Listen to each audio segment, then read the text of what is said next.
One question I'm frequently asked is the differences between arthritis. There are two major types of arthritis. One is rheumatoid arthritis and one is osteoarthritis.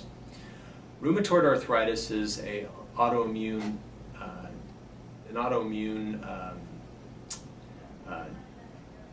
disease. This means that the body is attacking itself. That means that that your body is destroying your own joints and creates inflammation within these joints. Rheumatoid arthritis is usually treated by a rheumatologist and is often treated with medical management. Osteoarthritis is wear and tear. Osteoarthritis, when I describe osteoarthritis to patients, I like to use a road. If you have a brand new road, it's pristine, no potholes, no erosion. If it's a road that's been around for a little while, eventually the foundation tends to sink. You'll notice some cracks and crevices, and occasionally you'll get a pothole, which means once the foundation sinks, the smooth road that you once had before begins to divot a little bit, and you'll notice erosions and wearing in that road over many years. Same thing applies to the knee joint. The more wear across the knee joint over time, the more erosion you can have. That's why it's important to understand that osteoarthritis is a progressive problem. We have not figured out the magic bullet on how to reverse osteoarthritis, but we can do certain things to help slow it down.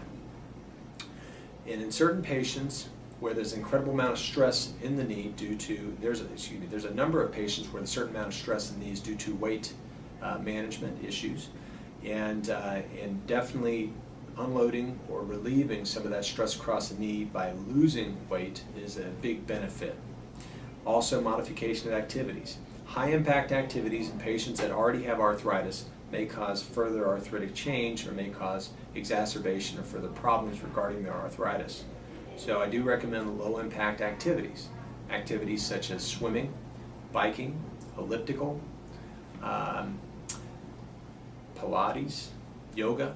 Things like that are actually very low impact activities. They're actually very good for the knee in regards to strengthening and less damaging to the knee as, say, running on hard surfaces, particularly with the wrong kind of shoes, or chronic, repetitive, high impact type of activities. So I do recommend, if you do notice any swelling in your knee joint, or as I mentioned before about deformity in the knee, if you do notice any kind of bowing in your knee, or if you've noticed you've become a little bit more knock-kneed over time, associated with pain in the joint, then I recommend that you be evaluated by an orthopedic specialist. If you've always had joint pain and it's involving multiple joints, and you notice the joints feeling warm, hot, and swelling, and involving both knees or both hands or both elbows or both shoulders, if it's more systemic, involving multiple body parts, then you start to think about the possibility of some sort of autoimmune or rheumatologic process.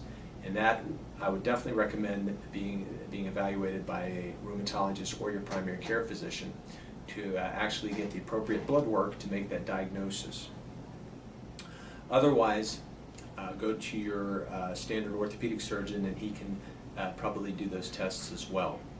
But it is key to make the diagnosis early, because the earlier you make the diagnosis, the more education and knowledge you can learn about your problem, to where you can slow down the progress of the problem, and you can make the necessary adjustments as needed.